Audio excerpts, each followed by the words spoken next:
Blog Talk Radio.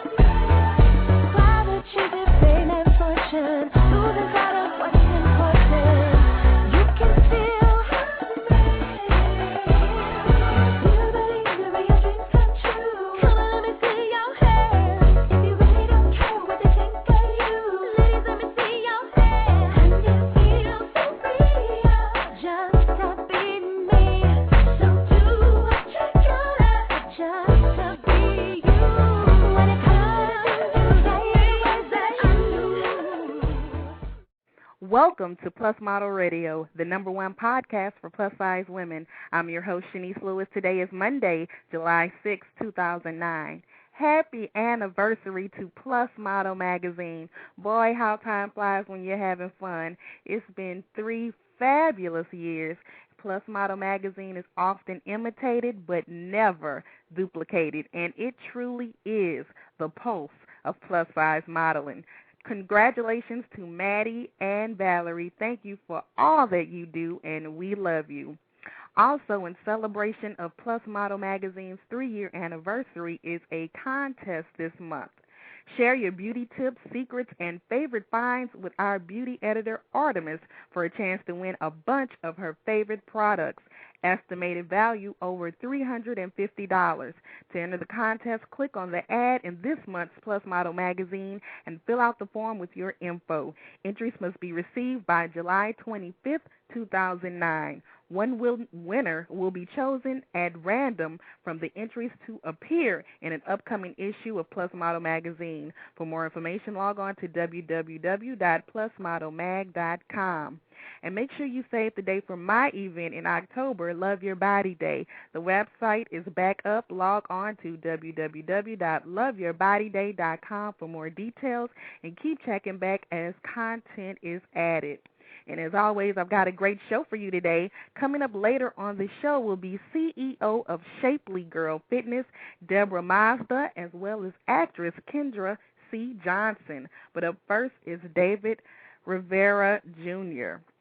In David Rivera Jr.'s latest book, The Last Prejudice, readers are invited to meet a complex and beautiful set of characters that are guaranteed to intrigue and challenge their views on what is considered beautiful and sexy.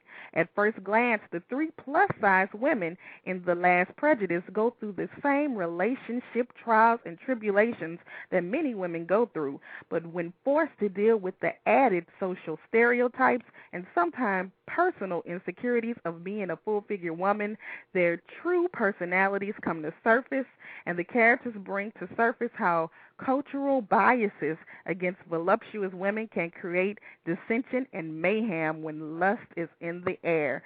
So we're going to learn more about this today. Let's welcome David to the show. Hi, Hello. David. How you doing, Chenese? Great. Thank you so much for joining us this evening. Now, The Last Prejudice is the 4th book you've published. So do all of your books have plus-size characters, or is this the first one? No, this is the very first one that I did with plus-size women. The previous 3 were detective novels, erotic detective novels. I was actually the first one to do that. But I've been around. I've been in the business for a few years now, and all the people that I know that are erotic writers are females, and for the most part, they're all plus-size women. But it made me think, why is it that they're not writing about plus-size women? So I decided to do it for them. So your book is presented by the very popular artist Zane. So tell us how you hooked up with her. Oh, no, that's not a funny story, but it's an interesting story. One night I was up till, say, 3 in the morning. I just finished writing something to someone, and I said, let me Google my name. And I Googled it, and it said Zane Reviews Harlem's Dragon, which was my first novel. So I thought somebody was playing a joke on me because, Zane's probably most, she had like 10. Well, it didn't come to your email or nobody told you about it? Exactly. So I checked it. It had this rave review about my book, and I did everything I could to find out what her email address is, and I said thank you for giving me this great review. I didn't know that you knew I existed, and thank you so much. And 3 weeks later, she emailed me again and said, what is it going to take to sign you to a book deal? And that was it. That was the beginning. That's how it happened. Wow. So the Internet is a powerful tool. Wow, the most powerful, I would say. So since your books are presented by Zane, does this mean there's some risque parts in them? I see you refer to it as erotica novels. Yeah, they have erotic parts in them. I like to say that, I write stories for people because I don't know how anyone could write, a year in a person's life as a story and not mention how they're making love. That's just how I'm built. So I don't know if everyone else is like that. Obviously, everyone else isn't because everyone doesn't write, that part. But I tend to think that if you're going to write about somebody's life, that you should, that should be a big part of it. It's definitely a big part of mine. So what would be the age range? Because some of my listeners might not be familiar with this type of writing. So I would say anybody over 16 years of age. Oh, 16? And I would say so. And I've had readers, people that buy my books. I've had a woman that's 80 years old and tell me that she enjoyed my book. So only because it's not erotica per se. It's not just going on and on about sex. Mm-hmm. All my books tell a real story, and there's always a message in them, and they're all funny too. Okay. So tell us the significance of the title of your book, The Last Prejudice. What does that mean? Well, one day I was looking at a show with Oprah Winfrey, and they used that particular phrase, The Last Prejudice, to talk about how big women are viewed, and along with racism and prejudice against people's religion, that no one really considered how we all, or the society views plus size people. Mm-hmm. Tyra Banks put that big outfit on, mm-hmm. and it had a camera follower, and it showed how people view plus size women, and that's why I called it The Last Prejudice, because one, people do view plus size women like that, and but we all have those people in our family, and they're beautiful as well as being big, and there's nothing wrong with them. And in my particular book, when you read it, you'll see that even plus size women have prejudices about themselves that they need to get away from. Well, with each other. Exactly. So 60% of women in America are size 14 and up, yet media outlets such as movies, TV, and magazines rarely use plus-size women in lead roles or on covers. So did you have any reservations when bringing the story to life centered around plus-size women? You say 60%. I was at the beach this afternoon, and I would probably say it was 85%, or at least all the women that were old enough for me to look at were right. were well over size 14, and I enjoy looking at them, and I mean I just like plus size women, so I didn't have any reservations at all about bringing this story to light. I thought it was about time somebody did it. Since this was so different from your last 3 novels, you didn't think maybe the fan base that you already acquired you weren't worried about how they would embrace this project? No, on the contrary, I thought that they were ready for something different. Mm-hmm. And now, hearing all, everything that everyone is saying now about the book, I knew that they were ready for it, because now everyone, and I'm getting new readership from it, because people who have plus size friends say, you have to read this book, and I'm saying, like, no, they have to read my other ones too, because it's all about life stories. You could talk about plus size women, but it's really body issues. Mm-hmm. People have all kinds of body issues, from their height to their weight, to the size of their nose. So, it's really about that, and I like to talk about those things when I'm writing in my novels.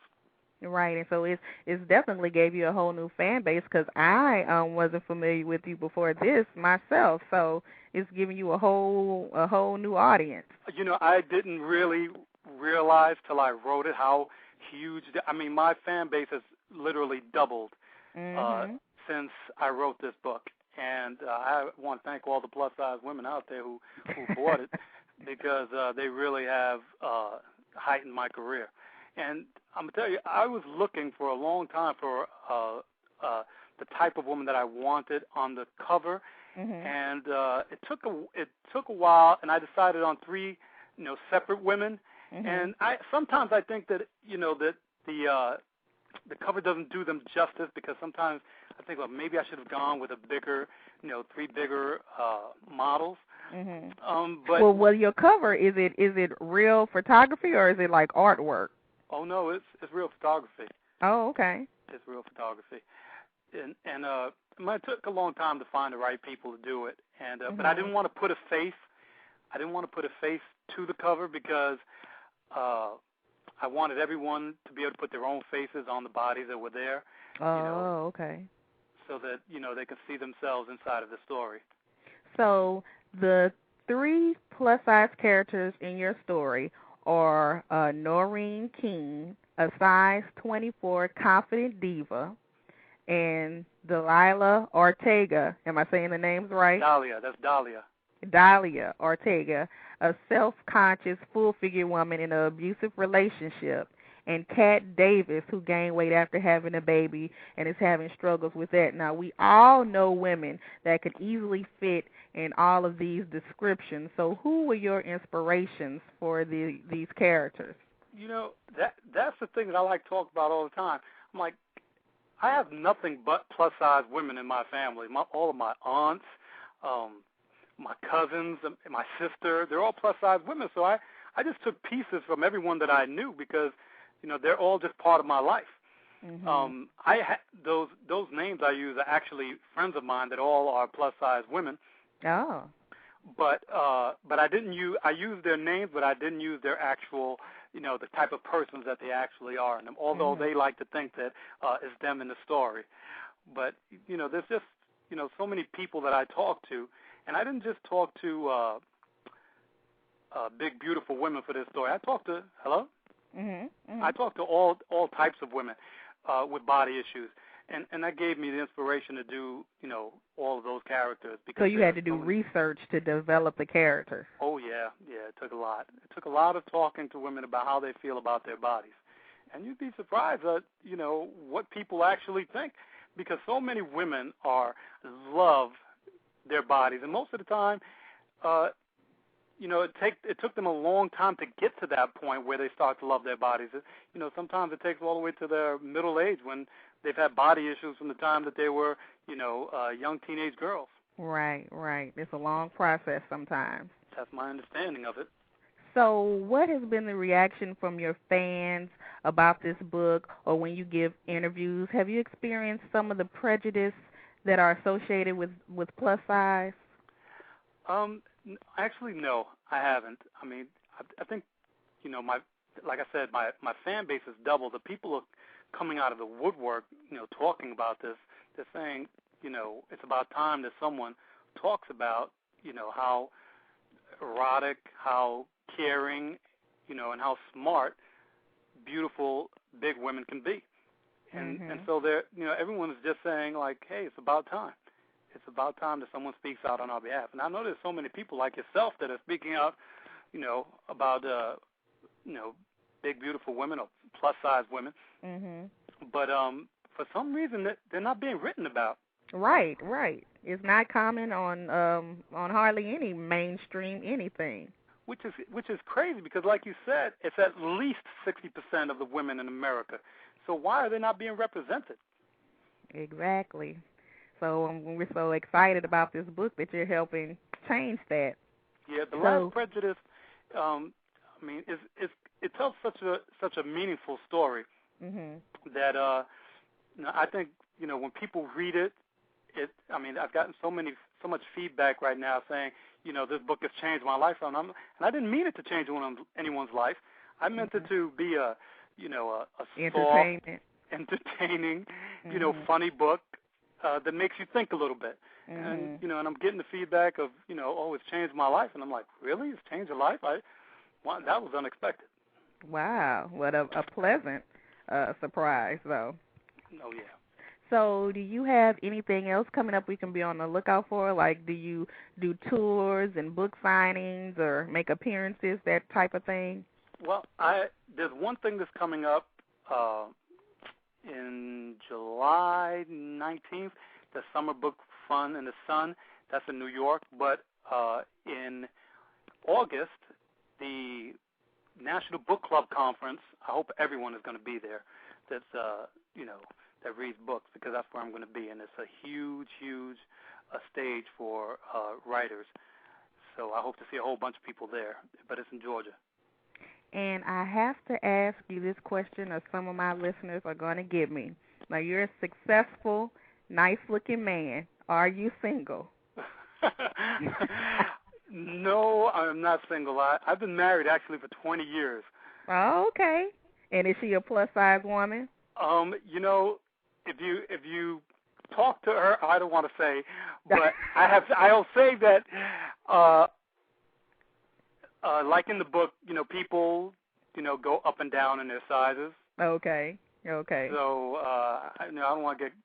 But she got the curves in the right places. That's exactly. safe. That's safe. That's safer to say. So, tell us your official website and the places we can buy your book. Sure. That's you can go to davidriverajr.com, and in my website you'll be able to read some of the excerpts of all four of my books, and you can decide if you like the books, and there's also a way to click on to Amazon. You can get them at Barnes and Noble, you can get them at Borders, or you can just go on Amazon and order them all. Oh, okay. So is it just in Borders and the bookstores across the country, everywhere? Yeah, they're in all bookstores across the country. Okay. They're everywhere. Well, I got to get a copy myself because I'm good. Interviewing you. I need to read it myself. Well, I hope you do. I yes. hope you have me on your show again after you read it, too. I'm sure you're going to like it. Yeah, I'm sure I will. I will definitely let you know. So thank you so much for being on the show. It was a pleasure speaking with you, and continued success with your writing. Thank you so much, Chenese. Thank you for having me on. Okay. Have a good evening. Take care. Bye-bye. Bye-bye. Again, the title of that book is The Last Prejudice. So make sure you support that book, because there's not too many things with plus-size women in the lead, especially in a positive light. So as soon as I heard about that, I definitely wanted to get him on the show and talk about that book, because I think it's a really exciting thing.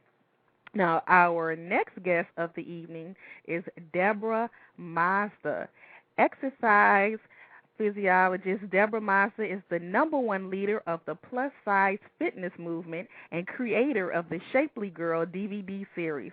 With the belief that fitness comes in many sizes and an upbeat, motivating style, Debra inspires women of all shapes and sizes to join her plus-size fitness revolution. Get off the couch, get moving, and change your life.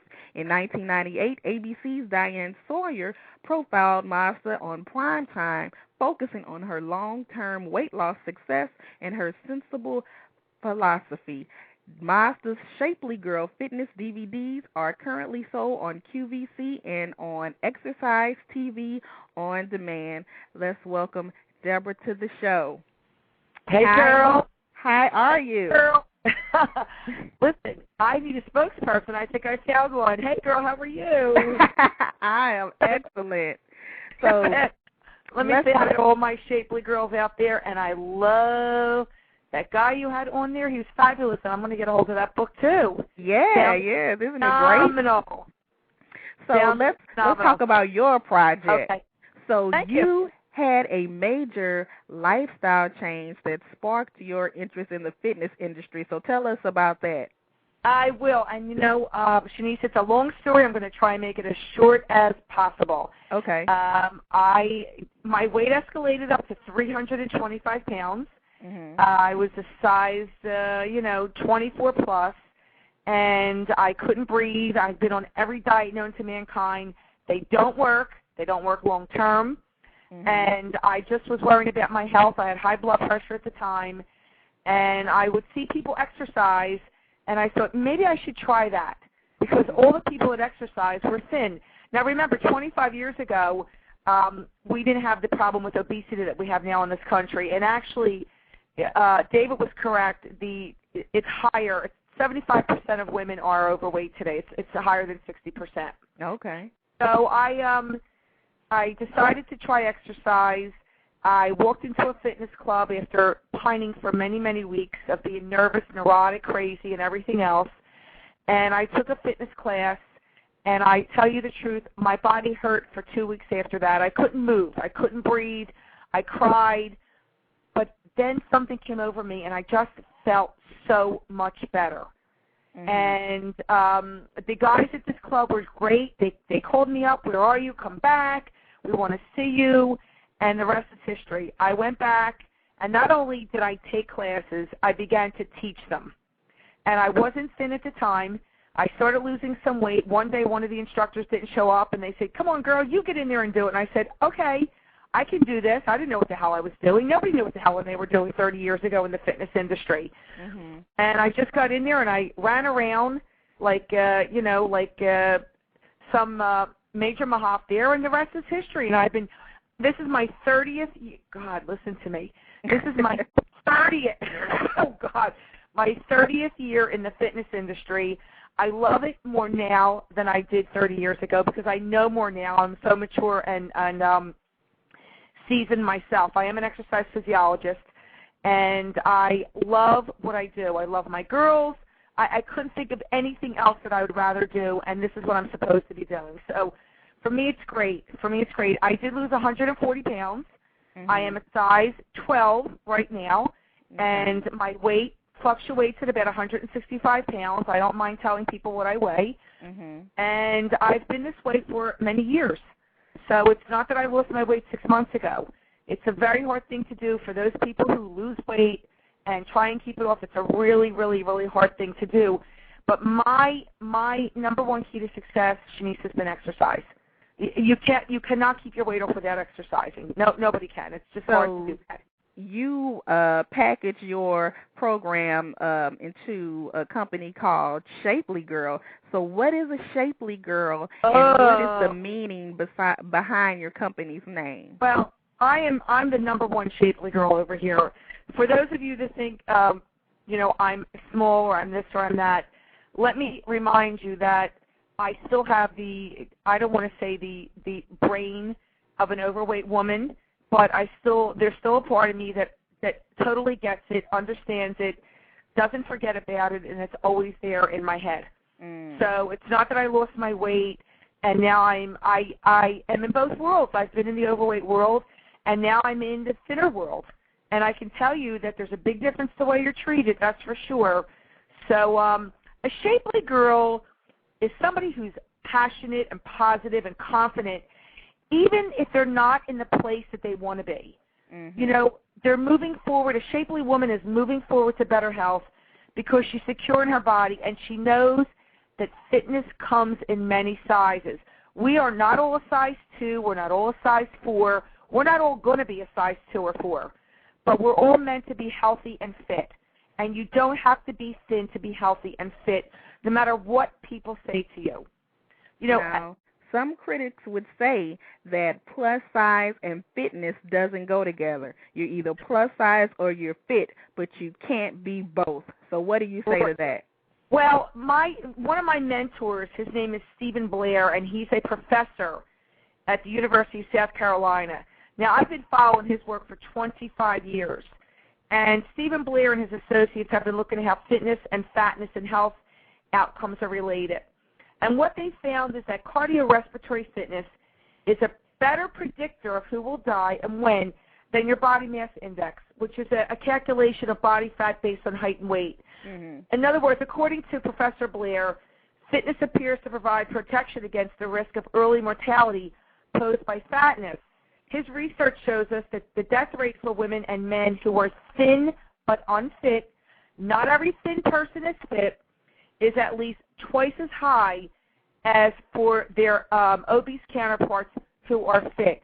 This notion that we have to be a size 2 or size 4 to be fit is hogwash. It's absolute nonsense. I'm a size 12. I am fit. This year I took 12 or 15 overweight women.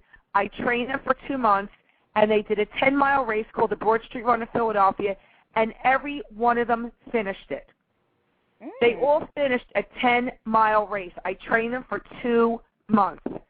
I train thin people, and they're not half as fit as people with a couple extra pounds on them. I mean, where do you draw the line at with this? Right. You know, I mean, you don't have to be, look, if you're not happy with yourself, that's one thing. But to say that only a single-digit woman is fit and healthy, nonsense. My goal is to get women off the couch and moving at any size that they are. Any size. On the opposite side, some critics in the plus-size community might say, you're not big, so how can you lead a plus-size fitness revolution? Bring it on, girls. What? Bring it on, girls, because, listen, here's the deal. Next to somebody that's a size 20, I'm not big. Next to somebody that's a size 4, I'm a cow. So, I mean, where do you draw the line with that one at? You know, I think it's all relative. I was a size, go to my website, look at my pictures. No, and they're really my pictures. My top weight was 325 pounds. My body may look different, but I still understand what overweight women go through. I still get it. You know, it's not that you get thin and it goes away. It just doesn't. It does not. I mean, I'm actually, 14 is the average size in this country, so I'm kind of like just under that. Mm-hmm. You know, I'm a true size 12, and I work out 5 days a week. I work out really, really hard. I train a lot of women. I have Shapely Girl classes in the Philadelphia area, and I have 4 DVDs out on the market. I have a new DVD coming out in 2 weeks. What I showcase in there, and I want to say hi to Miss Tanya, Miss Lori, Miss Angel, Miss Lisa. They're all my Shapely Girl models, and all my Shapely Girls that are listening right now. Julia Fix, my Fab Fatties who are out in Utah, all my girls. They are all the people that know that they have to get off the couch and start moving. My girls are inspiration and motivation for larger women to start moving. We're not all size 2s. Mm-hmm. All right, we're all plus size women. I mean, I don't know if you consider me I don't know if 12 is a plus size woman. I mean, again, where do you draw the line on that? But I certainly understand. I mean, even as I'm speaking to you now, I get flashbacks from when I was a kid. Trying to fit into clothes that didn't fit me. Lane Bryant wasn't around back then. I had to wear men's clothes mostly all the time. It was horrible. Today, plus-size fashion is gorgeous. I mean, plus-size women look phenomenal today. I don't see why any plus-size woman needs to walk around looking like a frump or horrible because she's got a few pounds on her. Come on, girls, you got to be divas. Get those heels on. Get your hair done. Get your nails done, and start looking fabulous. That's right. Start moving and working out. Now, each year, the U.S. spends over $33 billion on weight reduction programs, diet foods, and shakes, yet 95% of diets fail. Now, do you encourage women to stay away from diets in your program? Yeah, and I want to give you some statistics on this. According to Forbes magazine, Americans spend an estimated $46 billion. So the numbers went up on weight loss products and diet programs. Within 5 years, 97% regain all their weight back. So this means that women are being increasingly disillusioned with the traditional concept of dieting, which is only making them fatter, but has instilled in them a sense of failure. Diets and dieting is a failing situation. Exercise is positive. Dieting is negative. Dieting does not work. My girls and sometimes even those weight loss surgeries don't work when you don't change the lifestyle. I have some girls that have had the surgery. I get emails all the time from women. The gastric bypass has really been a tool. It is not the answer to losing weight and keeping it off. It's a tool. You still need to work out. you still need to watch what you eat. And most women, after 4 years of being on gastric bypass, either have stopped losing weight or start gaining their weight back because they start eating the same way. Gastric bypass helps you physically. You've got to get into that emotional eating, a roller coaster, the roller coaster ride that a lot of overweight women have. We're either good or we're bad or we're this or we're that. I mean, that's all nonsense. Your lifestyle has to change. When I got a hold of that many years ago, because I was there where a lot of these women are today, and I realized that every day had to be Monday for me. I couldn't say, well, Friday I'm going to binge on the weekend. No, Saturday has to be Monday, and Sunday has to be Monday. And if you overeat and you eat something you shouldn't, then take a deep breath and start over again. Don't go into this, I hate myself, I'm horrible. That's what the diet industry has taught women, to feel so bad about themselves that they just keep buying into these scams. And I get people emailing me every day to sell products for them. Oh, you can do this and you can do that. No, I have a weight loss program that's slow, but it's steady, and it's going to help you in the long term. Dieting doesn't. Even when you see DVDs on television that say, oh, lose 10 inches in 2 weeks, that's nonsense. That's absolute nonsense. So do you have a studio open to the public where people can come work out with you in person, or is everything just available online? I'm out of the Philadelphia area. So if they're in the Philadelphia area, now I'm also going to a new club, which is in Ballackinwood, which is in the little bit of the suburbs of Philly. Shapely Girl Fitness is going to go there in January. It's called the Aquatic Fitness Center in Ballackinwood. And I have a program starting there in January. So I'm in Philadelphia. I have a studio in Philly. I have a space that I rent with a dance place called Step It Up. And people can come there and take classes. They can email me at debramazda.com. And if they want to come there, they can. If not, my fourth video, I have 4 videos out. I have a low impact, a step, weight DVD, and my new one is Walking Fit and Fabulous. It's coming out in 2 weeks, and people, right now we just hired a new website company, so my website, the store's not working right, so if people want to buy them now, they need to go to Amazon.com. Okay. Or collagevideo.com sells them, or are they still available on QVC? No, they're not. They're only available, they can go to Amazon. They can go to Collage Video. They can go to Fitness Fly. There's a few different places they can go to. They can go to my website and try, but my store's not working right now. We're going to have it up by the end of the week. Okay. But they can email me. I'll put them on my list. And but they can. The new video's not out yet, so we had a pre-sale, and hopefully it's going to be up and running by Friday. Now, how can someone apply to be a fitness model for one of your DVDs? You know what? They can just email me directly at Debra, D-E-B-R-A, at debramazda.com. They could go to my website, which is either shaplygirlfitness.com or debramazda.com. Either one of those goes to my website. But they can, what I look for is I look for somebody that's fit, not just a plus-size model, somebody that really, really works out.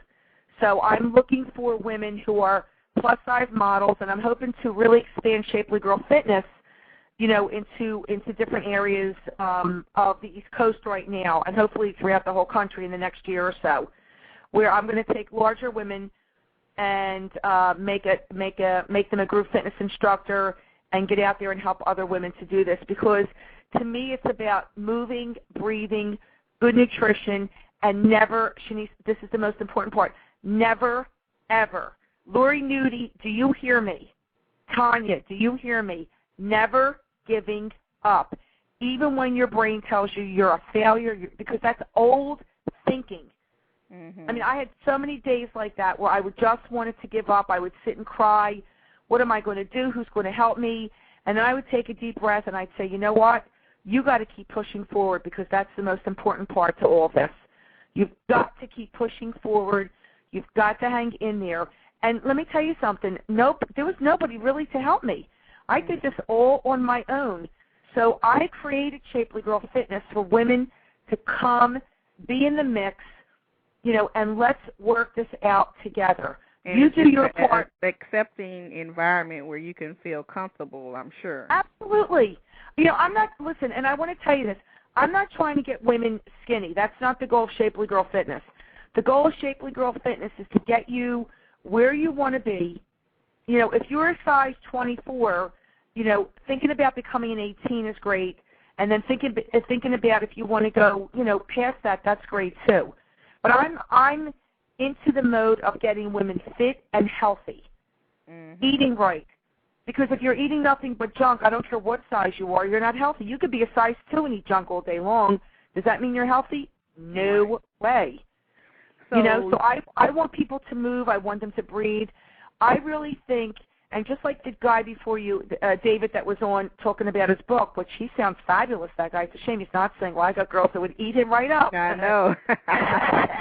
Come on, girl. He sounded so cute. And again, most overweight women think that men like little thin women. Come on, girls. I mean, you've seen big girls with little men before. Not every man likes the small women. Listen, only dogs like bones. That's what I always said to myself, Debra, do you have anything else coming up we can be on the lookout for? I know you have new DVDs coming out. Yes. And classes. Let me tell you this. I was just approached by a fitness cruise company, and it looks like Shapely Girl Fitness and Phat Fatties, which is out of Utah, might be doing a fitness cruise. Especially for plus-size women? Yes, in 2010. Oh. And, right, we're talking about like maybe February or March. It'll be a 4-day cruise out of Miami. Mm-hmm. And I'm going to be posting, and we're kind of putting it together now. The company's called Femme Fit All. I talked to the owner today. So that looks like that's going to happen. My 4th video is coming out. I have a little recipe book that's coming out of things that the recipes that I make at home all the time and like to eat, and they're really easy to make. I have a motivational CD coming out in January, and I think through one of my companies, I will be on Borders or BarnesandNoble.com in August. But the big thing now is the new DVD that's coming out. And like I said, I really want to showcase my girls, who I love dearly, who are phenomenal. They were great to practice with. Tanya's in D.C., and the rest of them are here in Philadelphia, and they're terrific. And I just want to put a plug in for Marianne Jacobson, who asked me about you coming on Curves Ahead to do an interview with them. She asked me to ask you that, so I'm asking you that. Okay. She really wants to. I got a lot of emails to go through, so I'm going to get to everybody eventually. My last thing is I have my own Blog Talk radio show on Thursdays at 11 o'clock, and this week I'm talking about the crisis of obesity in this country. It's going to be part 2. So for people, I open the chat room up for that, so for people who want to listen in or, who have questions they want to ask me, feel free to do so. It's pretty much an open book for me at this point. I have really nothing to hide. I'm very upfront about things, but I totally get it. I totally get it where we're in a society that really is discriminatory against larger women, and a lot of larger people are discriminatory against each other, and we still don't like the fact that people are overweight or fat in this country, and we still think that they're lazy, they're unmotivated, they're this and they're that. And I say that for some people that could be true, but for most people it's not. I just think that people need a fair shake into coming into a community where there are people that can identify with them. So Shapely Girl Fitness is a community. And tell us your website before you go. Again, my website is either shaplygirlfitness.com or DebraMazda.com. And if you cannot get into it, hang in there. We've just changed website companies, and my new website company is transferring everything over, and it's taken a little longer than we hoped. So if you want to get the videos, go to Amazon, collagevideo.com. Fitnessfly sells them. There's about 6 people online that sell them now. And again, if you can't get into my website, but the only place you can buy my new video is on my website. So if you want that, hang in there, keep checking back, or just email me, and I will have my office get back to anybody that wants to buy it. But it's a walking video, and my girl Kelly Coffey, who's a size 2 fitness instructor who I love dearly, she did my choreography with me. But my girls are with me as usual. They did a terrific job. And again, I just want to tell people, I want you to get off the couch. I don't care what size you are. Don't tell me you can't work out. Don't tell me you can't start moving your arms and your legs.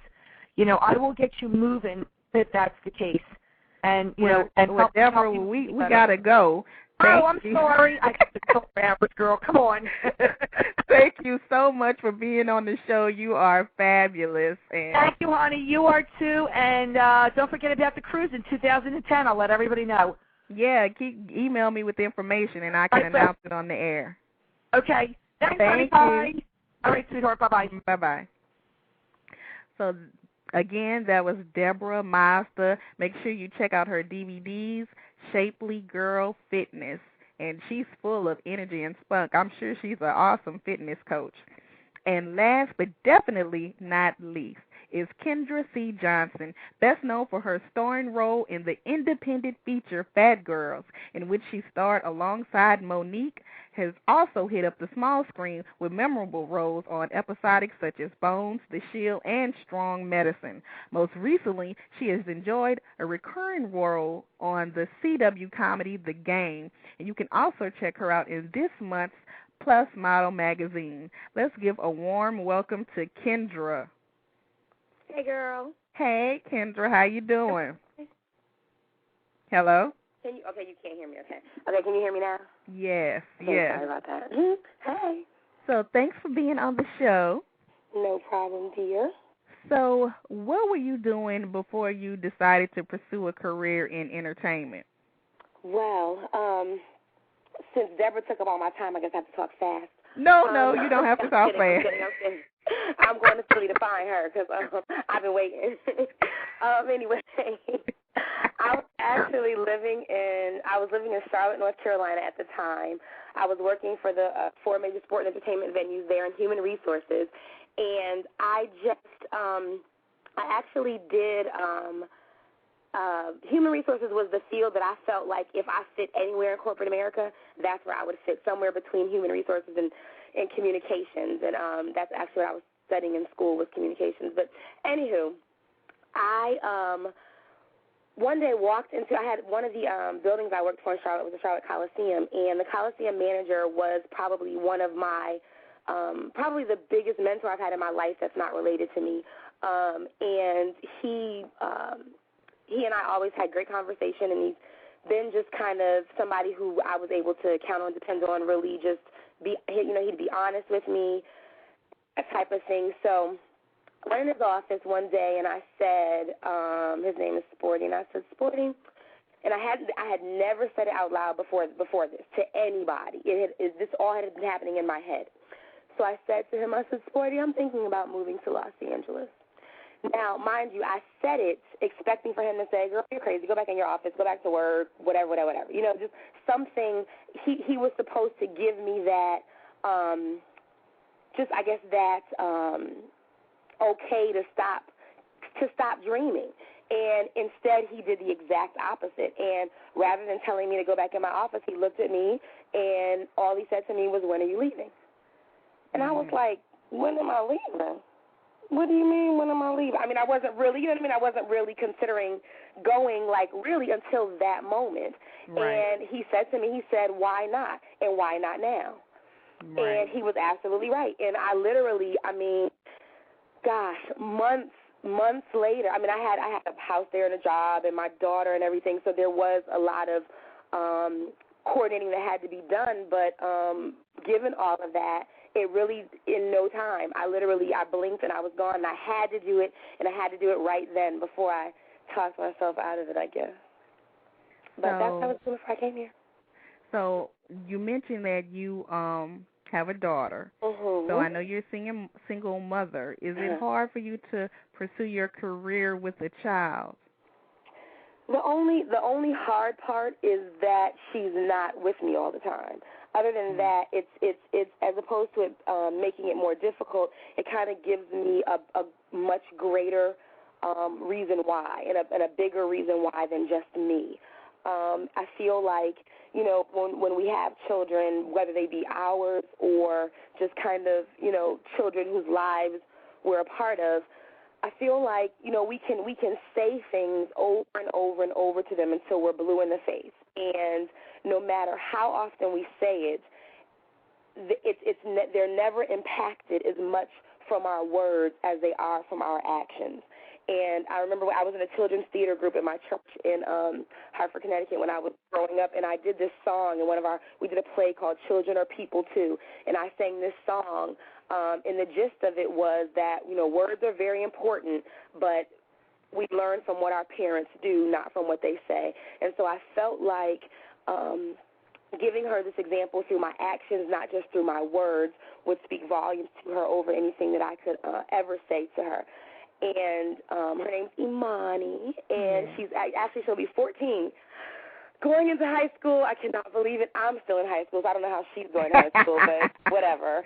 But anywho, she's an incredible child, student, friend, all of that. And she's spent the majority of the time since I've been gone. She was in L.A. for a little bit, but she's been with my parents for the largest part of the time that I've been here.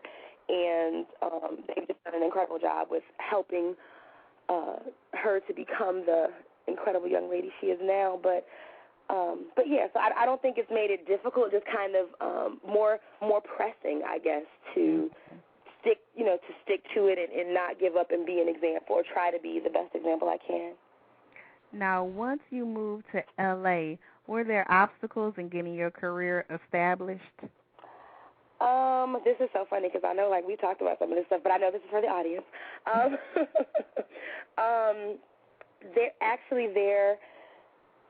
There were, partially because I think before, even though as a child I did things when I was in Connecticut, as I touched on this in the Plus Model magazine article, from 3 years old I attended Artist Collective in Hartford, and I did in drama and things in school and theater and stuff all throughout my school years. But I had never been on a television set or a movie set or anything like that until I came out here. So kind of, as Sporty and I sat there and he told me, go for it and go for it now, we didn't necessarily have an exact blueprint of how it was going to happen.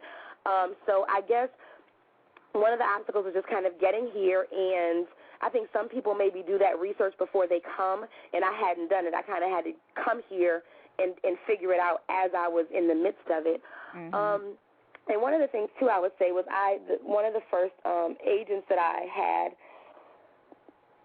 that represented me since I've been here, I remember the day I learned how important it is that the people that you work with out here and in this industry as far as representation goes, that they really get you, that you can't just, everybody's not for everybody. I don't care if they're a top tier agent, manager, whatever, because I've worked with some of the best, I'll just say that, in this business, and just because, they have this star-studded list of clients does not mean that they're for you and that they get you. And that's kind of something I remember. I had this agent, and one day I had an audition, and a lot of times you like to go and visit your agent when you're at your best, so they always, are thinking of you in that respect. And I had gone to an audition. I had an excellent audition, and I decided to stop by their office and say hi and what have you. So I stopped by, and I'm telling her all about the audition and how well it went, and, I'm feeling absolutely fabulous, of course, evident in my walk and my strut. And, as I walked into the office, and so I'm talking to her, and she looks at me, and she goes, "Kendra," she said, "you're so beautiful. You have such a pretty face." Mm. That's the fat girl, the big girl dagger to the heart, because that's always the qualifying compliment, I guess. But anyway, she says you have such a beautiful face. If you would just lose some weight, you could really be a sex symbol in this industry and do some things. And so it was right there at that moment that I knew that she just was not for me. You never considered what she said for one bit. You just absolutely knew. See, that's the thing though. Absolutely not, because I know who I am. I'm comfortable with myself as I am. Now, just like Debra talked about, being healthy is important. I mean, I have a trainer out here in Los Angeles. I talked about him in the article as well, and I have, he works with me, and again, it's all about getting you, because what he gets is that I'm not trying to be a skinny girl. And what I'm doing is I want to be healthy. I want to be, especially, doing some of the plus-size modeling and stuff, I want to be toned and that kind of thing, but I'm not trying to be a skinny girl. And so he gets that, and that's evident in the work that we do. You know what I'm saying? And so when I promise you, we can go back to that moment, open my head, open my heart, and there was never anything in there that said, gosh, maybe she's right.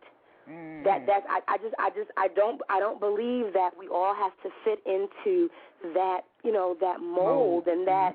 I mean, because for me, I mean, there are beautiful women in my mind's eye of all shapes and sizes. There are sex symbols in my mind's eye who are a size. I remember you and I were talking about a couple of the plus size models that we both really, really admire. I mean, they're beautiful women, and I choose them every time over a number of size 2s and 4s that I know that are successful in this industry. Do you know what I'm saying? So I felt like I knew I was pretty clear on where I fit in. Or the place I wanted to make for myself in this industry, and trying to fit into something that the industry had already kind of carved out for another type of woman was not what I was interested in doing, and that's obviously what she was wanting me to do, and that wasn't going to happen. So when Phat Girlz premiered, did people start to recognize you immediately? No. Interestingly enough, the night of the premiere, we were at the movie theater, and no one had any idea we were even sitting in there. Actually, the girl who played, the actress who played Mia, Monique's cousin, she and I and my family and some of our friends, we all went to see the movie together on the opening night, and and nobody would have known we were even sitting there. Anyway, it was actually not until, I would say, the theatrical release didn't garner me a lot of recognition, I guess. It was more so when the timing just kind of really synced up when Phat Girlz begun to run on television and the game my episodes of the game begun to run. And I think it was just kind of when people see you more, and maybe in more than one place, and they connect the two together. They're like, well, I together. think that's that same girl, that kind of thing. And so even just like my emails, and not emails, but like my MySpace messages and Facebook messages and hits and things like that, they've been a lot more since the two have been running simultaneously. The game, one of my episodes of the game was actually on today. But once that happened, that's when everything kind of really. And it's weird because I feel like I did both. A while ago, I feel like I'm anxious to do something else. Now something a little more current. But you would, from the response that I get, you would think I just did both of them. Right, because it gives it a new life when it's on. It does. It really, really does. Because so many people, I mean, a lot of people did not see it in the theaters. And a lot of people didn't see it on DVD. A lot of people saw it once it was on Oxygen or, or HBO and Cinemax and those. So it definitely does. It's like it's a new premiere, like the second premiere. Now, in the movie Phat Girlz, you had a sex scene. A. Now, how comfortable? I had A, B, and C sex scene. How comfortable were you doing that, and did you have any reservations about it? Oh, I mean, I absolutely had reservations initially. It was my first feature film, so of course I wasn't necessarily totally sold on the idea that I'd be doing these scenes the first time anyone ever saw me on the big screen. But but I guess what we did was the writer-director, Negasley K, she and I had a talk about it before. And she's nice. I love her. She is, and she was very empathetic to my plight, and Monique too. They both talked to me in length just about, and I think this is what did it for me. It was our discussions about why those pieces were important to the story. Mm-hmm. You know what I mean? And why, like, it wasn't just being naked for no reason. Exactly, because I don't really like being naked for no reason. And but I understood where for my character storyline and for the piece of the audience, I guess, that we wanted to reach through my character's story, why that was important. And then, too, I mean, it's just like with my character on the game, I feel like when you're able to show a plus side, it doesn't always have to be what's funny. It doesn't have to be the butt of the joke. Right. And even though it was a comedy, it wasn't just like this is funny because this man is having sex with this plus size woman. It was more so, it was all a part of her coming. It was all a part of her, coming. I don't want to say coming out, but kind of like coming to herself and being okay with herself, kind of plight in the storyline. But once I was comfortable with that piece, and then on set we made very. It was a closed set. Pretty much, it wasn't like it was just kind of wide open for whomever to kind of just walk on by. Exactly, come and take a peek. Exactly. I mean, we were in. We filmed all of those scenes in Palm Springs in a hotel, and it was just necessary crew only. In the art department, person who was in there was a woman, and that kind of thing. So, and it wasn't even like everybody could be out at the monitors as we were doing it, looking. It was very, they did their best to make it as comfortable for me as possible because I was clearly uncomfortable. And I'm sure if you were to talk to some of the crew and they decided to be honest about how I showed my behind a couple times, they tell some interesting stories. But I got it together, and we did it, and it was in the movie. So Hollywood is a crazy place to live, especially pursuing a career in entertainment and having to go through situations like you just spoke about. So how do you keep yourself sane? Great question.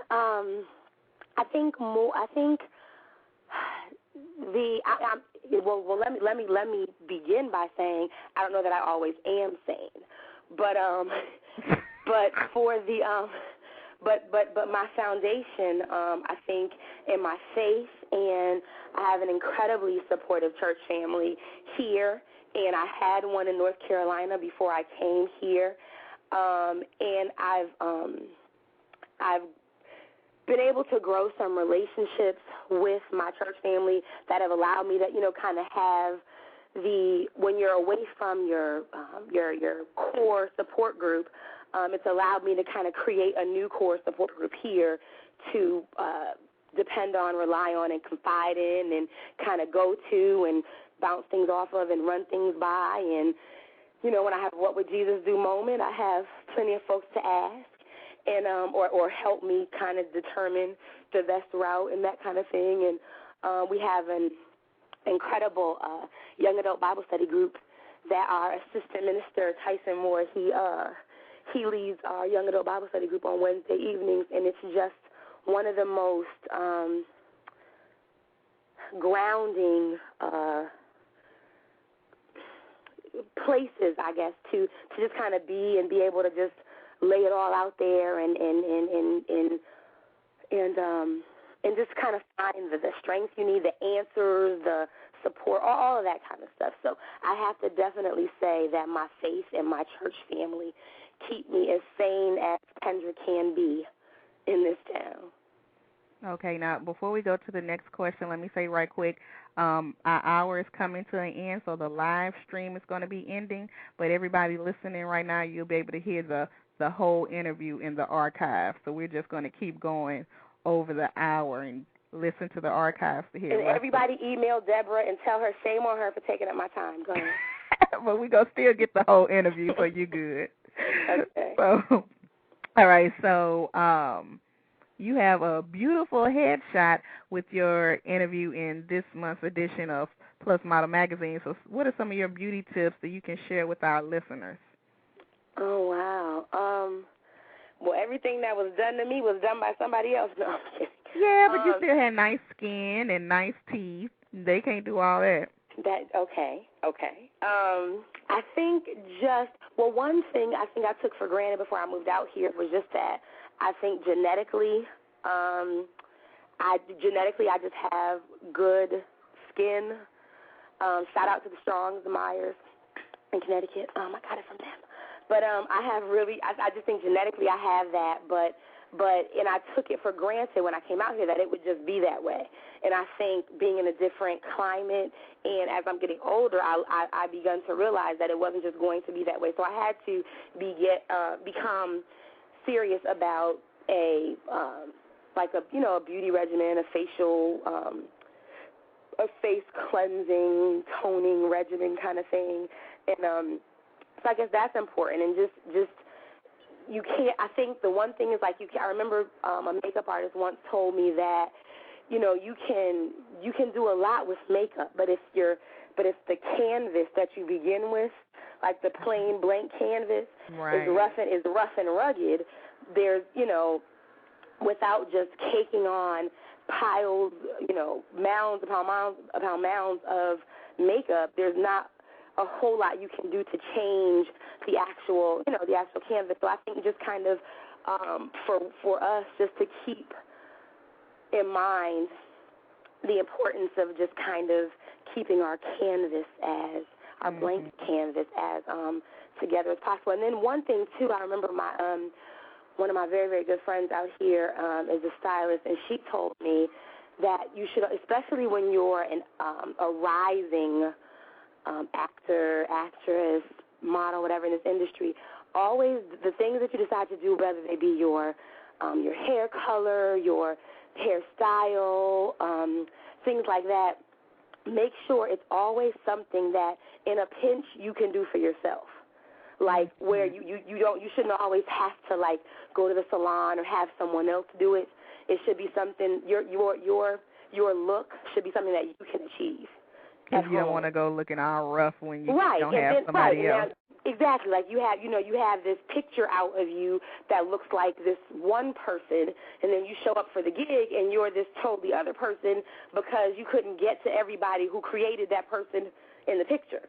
And you want to kind of keep. I think it's important to keep it as natural is not the word I'm looking for, but I guess I'll have to use it because I can't think of it. But just kind of keep it as true to you. You know what I mean? And your skill level. Right. Exactly. I mean, I can't do lashes. I don't know how to I can't put them on. I've tried, and my eyelid was on my forehead. I mean, it's with a piece of hair sticking from it. So, I know that that's not one of my talents. So I can't always. And so I have to know how to kind of do something to my eyes to make them pop without the lashes. If I'm unable to have somebody do it for me. Now, besides looking great on the outside, the inside is just as significant. So how important is it to keep a positive image in regards to your career? Wow, it's extremely important, and actually maybe more so, almost, because if we've all heard from our parents or whomever, you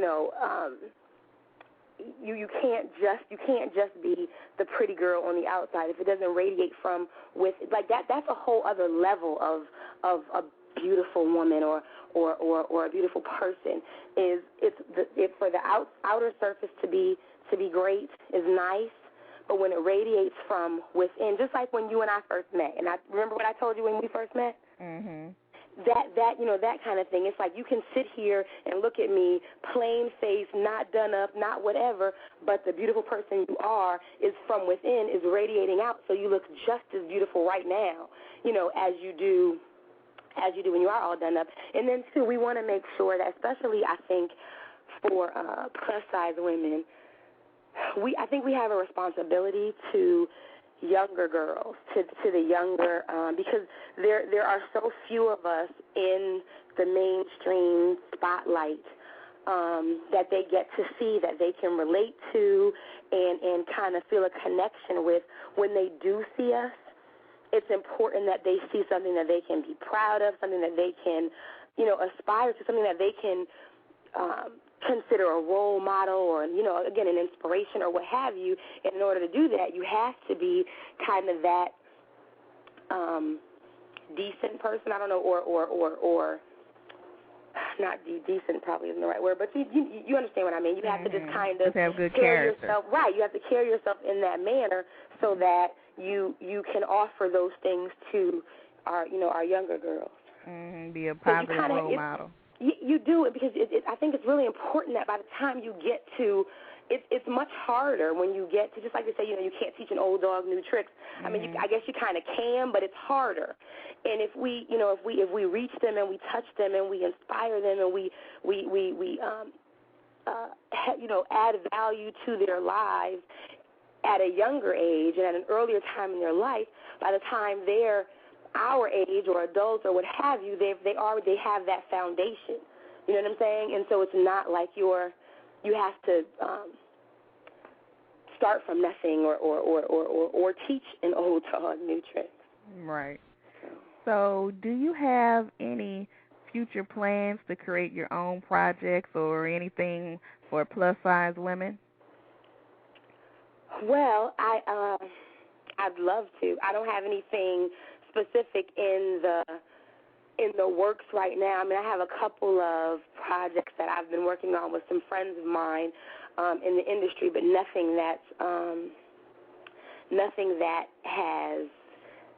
is very close to coming to fruition. Well, I mean, some things, nothing in the works as far as like in production, but lots of talks. I've gotten some offers from some different people who have written things about plus size women and fuller figured women, to kind of work with them on that. But I think just as it's really important for us to realize the need to create our own, because if we don't, then we'll kind of be where we are now 10 years from now. If we don't kind of force our way into this industry or continue to, because I mean I think we have made some strides, but there's so much further to go, and I think we have to be committed to creating our own in order to kind of see all that come to fruition.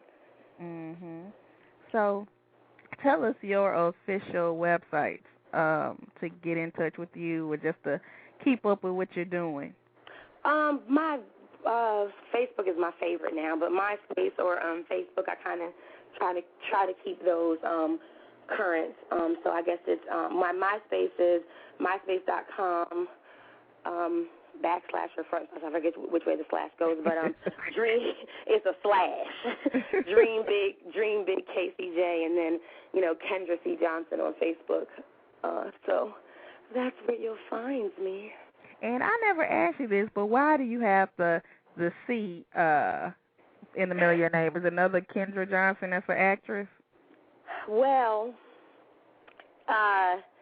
there are other Kendra Johnsons in this world who I've been confused with, and I'd rather not be. But then, too, I guess it's just I have this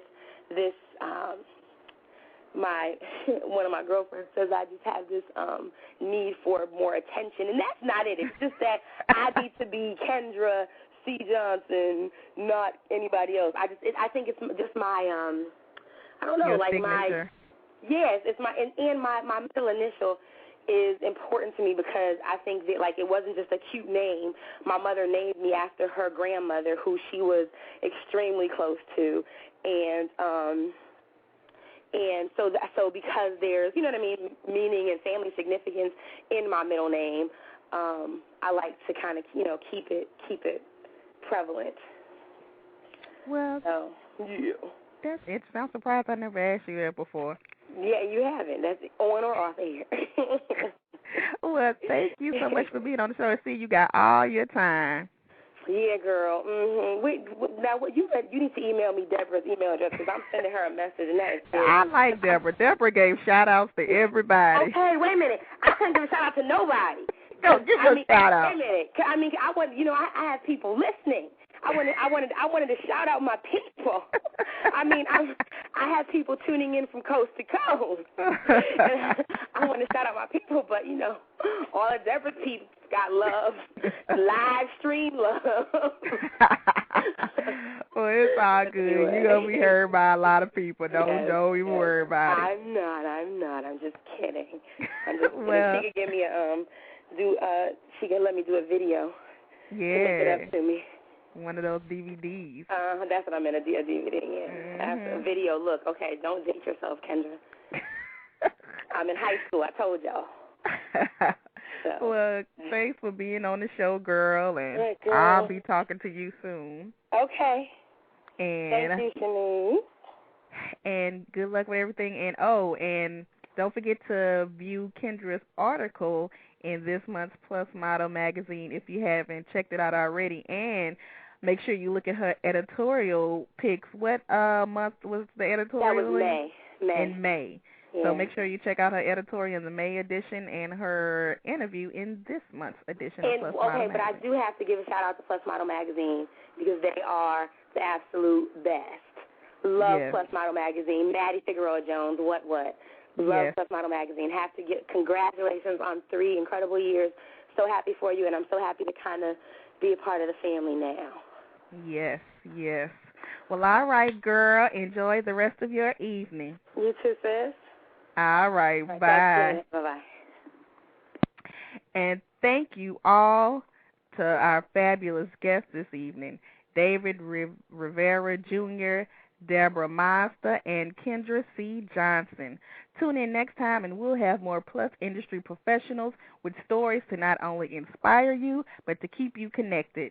Interested in advertising on our show, being a guest, or have comments, email us at guests@plusmodelmagazine.com. And if you haven't already, don't forget to join the Plus Model Radio pages on MySpace and Facebook. For more information about our show, go to our website at www.plusmodelmag.com. I've been your host this evening, Chenese Lewis. Thank you for tuning in and supporting Plus Model Radio. Until next time, keep thriving in your curves and be blessed.